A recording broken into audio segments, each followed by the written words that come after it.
Assalamualaikum warahmatullahi wabarakatuh. Selamat malam, Waalaikumsalam teman-teman. warahmatullahi wabarakatuh. Warahmatullahi wabarakatuh. Malam.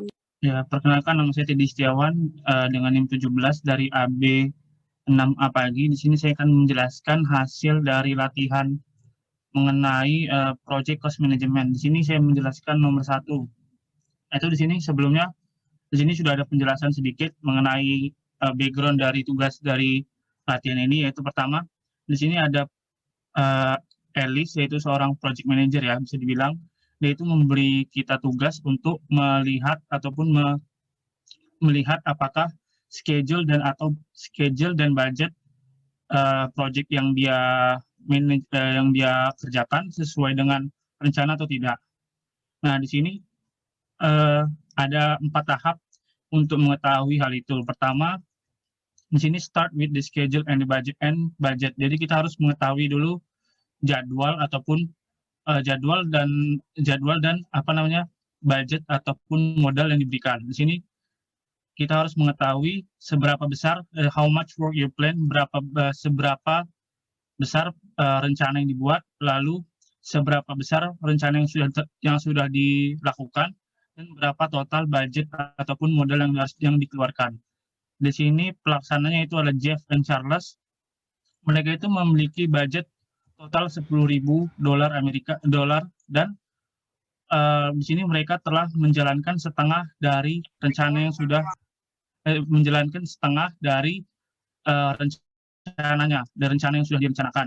Nah, di sini kita pertama mencari BAC ataupun budget at completion, yaitu di sini atau total budget yang diberikan yaitu $10.000, dan planned percent complete atau seberapa besar si project itu sudah dikerjakan. Di sini project sudah dikerjakan itu halfway through ataupun bisa dibilang 50% dari keseluruhan project. Lalu setelah kita mengetahui dua hal itu, kita lanjut ke nomor 2, yaitu figure out PV ataupun planned value ataupun value ataupun nilai yang direncanakan sudah terjadi gitu.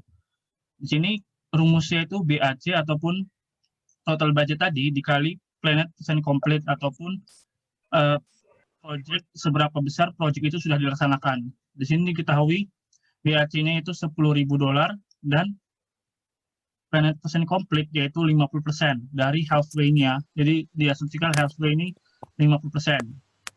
Lalu kita kalikan 10.000 dikali 50% ataupun 50/100, hasilnya $5.000.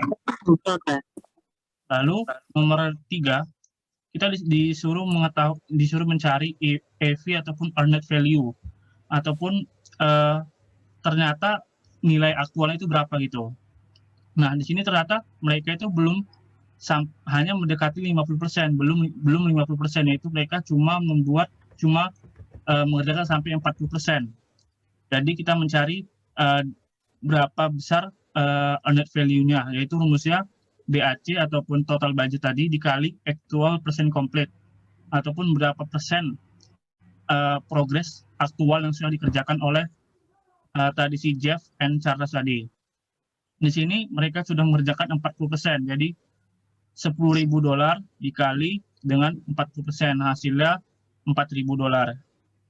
Lalu lanjut nomor 4, setelah kita mengetahui PV dan EV-nya, kita mencari SPI dan SV, yaitu hal ini digunakan untuk mengetahui apakah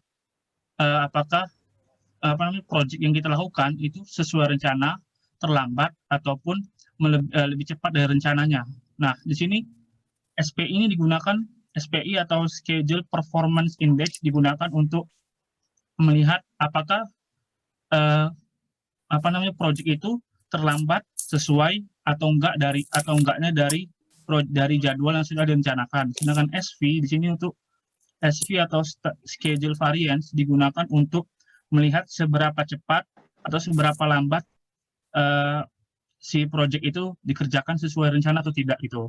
Nah, di sini kita mencari SPI dulu, yaitu rumusnya earned value dibagi planned value atau nilai yang sebenarnya didapat, nilai yang sebenarnya sudah dilakukan, dibagi nilai yang seharusnya, nilai yang sudah dilakukan, dibagi nilai yang dalam rencana itu, dari 5.000. Jadi 4.000 dibagi 5.000 hasilnya 0,8.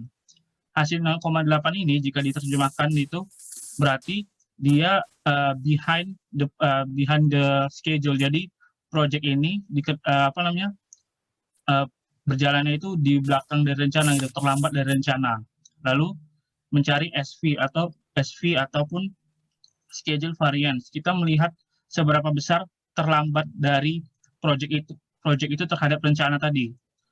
Di sini earned value ataupun nilai yang didapat, nilai yang sebenarnya dikurang nilai yang direncanakan. 4.000 dikurang 5.000 hasilnya negatif $1.000.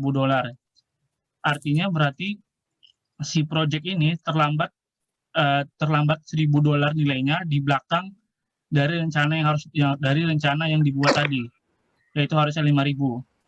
Jadi dari 1 sampai 4 ini menjawab nomor 5, yaitu how's the schedule looking, ataupun bagaimana keadaan dari schedule itu, apakah terlambat ataupun lebih cepat. Nah, ternyata kita bisa mengambil kesimpulan yaitu the project run behind plan. Jadi si project ini berjalan terlambat itu daripada yang sudah direncanakan. Sekian dari saya. Terima kasih. Bagus sekali tadi. Mungkin nggak ya hasil dari SPI dan SP itu mungkin nggak ya hasilnya menghasilkan keputusan yang berbeda? Kalau misalnya kita ngitung SPI, jadi kita ngitung SPI dan SP kan untuk mengetahui apakah proyek ini terlambat atau kecepatan gitu ya, atau pas sesuai dengan schedule yang di-planningkan gitu ya. Kalau saya mengukur performance atau kinerja sebuah proyek menggunakan SPI, serta saya juga menggunakan SP, apakah saya akan menghasilkan keputusan yang berbeda? Menurut saya tidak, Bu. Tidak Pasti mungkin keputusannya sama. menghasilkan keputusan yang berbeda. Iya, pasti keputusannya sama, Bu. Oke, betul, jawabannya betul. Jadi memang keputusannya pasti sama, bahwa dengan menggunakan SPI ataupun SP itu jawabannya pasti sama. Ya, dalam kasus ini dia terlambat gitu ya daripada yang sudah direncanakan. Bagus sekali. Dapat rumus-rumusnya dari mana atau ini gimana caranya kemarin menyelesaikan?